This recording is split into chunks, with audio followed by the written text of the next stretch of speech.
नागपुर महानगर पालिका में भारतीय जनता पार्टी नगर सेवकों का अंतिम दल सोमवार को फ्लाइट से कश्मीर के लिए रवाना हुआ।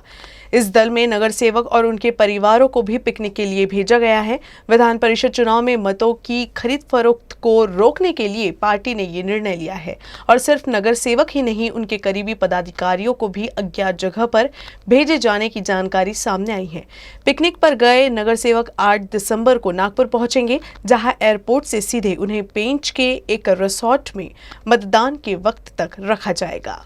आगामी विधान परिषद चुनाव में क्रॉस वोटिंग की संभावना को देखते हुए भारतीय जनता पार्टी नागपुर महानगर पालिका के अपने सभी नगर सेवकों को शक्तिपूर्ण सहल पर भेज रही है। नागपुर में बस से और प्लेन के माध्यम से देश के अलग अलग भागों में नगर सेवकों को भेजे जाने की व्यवस्था पार्टी द्वारा खुद की गई है और जो नगर सेवक या नगर सेविकाएँ अपने परिवार के साथ जाना चाहती हैं उनके लिए भी व्यवस्था की गई। आप देख सकते हैं कि कल रात 1:30 बजे की फ़्लाइट से पहला दल भारतीय जनता पार्टी के नगर सेवकों का रवाना हुआ था और आज अब ये आखिरी दल भारतीय जनता पार्टी के नगर सेवकों का रवाना हो रहा है। ये दल वैष्णो देवी जाएगा और वैष्णो देवी में दर्शन करने के बाद में हिमाचल प्रदेश जाएगा। भारतीय जनता पार्टी ने अपने सभी नगर सेवकों को 10 दिनों के लिए शक्तिपूर्ण सहल पर भेजने की व्यवस्था की है। इसके पीछे का एक ही मकसद है कि विधानसभा चुनाव में जिस तरीके से क्रॉस वोटिंग की संभावना हो सकती है और खुद भारतीय जनता पार्टी के ही नगर सेवक रहे रविंद्र भोयर इस बार कांग्रेस के प्रत्याशी हैं, ऐसे में क्रॉस वोटिंग की संभावना और बढ़ जाती है। इसलिए भारतीय जनता पार्टी कुछ ज़्यादा ही एहतियात बरतती हुई नज़र आ रही है। ये भारतीय जनता पार्टी के नगर सेवक हैं, नगर सेविकाएँ हैं और उनके परिवार हैं जो सहल पर भेजे जा रहे हैं। हमारे साथ सत्ता पक्ष नेता अविनाश ठाकरे हैं। सर, ये आखिरी दल रवाना हो गया है। अब जिस तरीके से पार्टी ने निर्णय लिया, इसके पीछे का मकसद यही है कि क्रॉस वोटिंग ना हो, नगर सेवकों के जो वोट हैं वो डिवाइड ना हो और ऐसी कोई संभावना हो उसको ख़त्म किया जा सके और इस तरीके की पूरी व्यवस्था भारतीय जनता पार्टी ने के द्वारा की गई है। क्या यही मकसद है या नगर सेवकों को घूमने फिरने का मौका देना भी है? नहीं, दोनों मकसद है। एक तो हमारी पार्टी की तरफ से हर साल हमारी जो एजुकेशन और फैमिली पिकनिक हम लोग हमेशा अरेंज करते थे, जो कोरोना के काल से नहीं हुई है।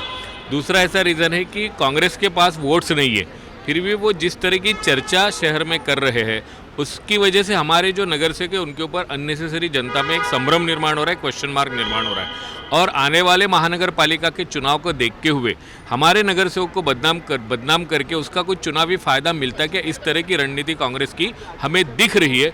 उन्होंने अपने हार इस चुनाव में स्वीकार कर ली है, लेकिन हमारे नगर सेवक को बदनाम करके उसका फायदा आने वाले महानगर पालिका के चुनाव में हो सकता क्या, ऐसी रणनीति उनकी दिख रही है। तो हमारे नगर सेवकों की नागरिक पब्लिक में बदनामी ना हो, उनके खिलाफ कोई संभ्रम निर्माण ना हो, इस वजह से हम हमारे नगर सेवक को जो है जो सुरक्षित जगह पे हम लोग ले जा रहे हैं। क्या यह जो एहतियात है वो आप ही के नगर सेवक जो प्रतिद्वंदी उम्मीदवार है उनके चुनावी मैदान में आने के बाद में हो गया है?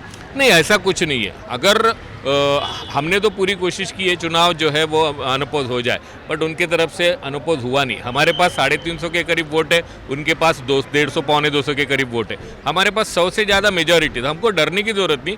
लेकिन जिस तरीके से प्रणाली कांग्रेस के लोग चला रहे हैं कि अननेसेसरी हमारे नगर सेवक के बारे में कुछ भी बातें फैलाना और उनके बारे में संभ्रम निर्माण करना, तो ये जो रणनीति है उनकी कूटनीति है, इससे हमारे नगर सेवक की जो जनता में बदनाम होने की संभावना है, इसलिए हम एहतियात के तौर पर उन्हें लेके जा रहे हैं। नगर सेवकों को उनके परिवार को भेजना तो ठीक है, पर संगठन और ऐसे पदाधिकारी जो नगर सेवकों के करीबी हैं उनको भी भेजा जा रहा है। नहीं, क्या है, व्यवस्था तो करनी पड़ेगी ना, व्यवस्था के कुछ तो लगेगा ही, एक दो तो इसलिए संगठन के कुछ लोग साथ में रहेंगे क्योंकि वहाँ पर स्टे की व्यवस्था है, वहाँ पर रुकना पड़ेगा, कहीं में किसी को प्रॉब्लम आए तो एक कम्युनिकेशन का जरिया होना चाहिए। इसलिए एक दो अभी ये महिला नगर सेविका होने की वजह से हर ग्रुप, ये महिलाओं के ग्रुप के साथ में हम दो तीन संगठन के लोग भेज रहे हैं। ये थे सत्ता पक्ष नेता महानगर पालिका के अविनाश ठाकरे, जिन्होंने बताया कि कांग्रेस जिस तरीके से रणनीति अपना रही है उसको देखते हुए भारतीय जनता पार्टी अपने नगर सेवकों को एहतियातन सहल पर भेज रही है और इसके पीछे का एक मकसद परिवार के साथ समय बिताना भी है और दूसरा अपने वोटों को सुरक्षित रखना भी है। नागपुर में अलग अलग तरीके से प्लेन और बसों के माध्यम से शहर के बाहर गए नगर सेवक और नगर सेविकाएँ 8 तारीख को 8 दिसंबर को वापस शहर में लौटेंगे और 8 दिसंबर को यहाँ आने के बाद, चूँकि 10 दिसंबर को वोटिंग होना है, तो 8 दिसंबर को यहाँ आने के बाद में उन्हें पेंच में एक रिसोर्ट में रखा जाएगा 2 दिनों के लिए, जिसके बाद सीधे वो मतदान केंद्रों में अपना मतदान देने के लिए पहुंचेंगे। तो इस तरीके से तैयारियां भारतीय जनता पार्टी की है, अपने जो मत है, अपनी पार्टी के जो मत हैं उसकी क्रॉस वोटिंग नहीं होने देने को लेकर है। कैमरामैन अतुल गवई के साथ दिव्येश द्विवेदी, यूसीएन न्यूज़, नागपुर।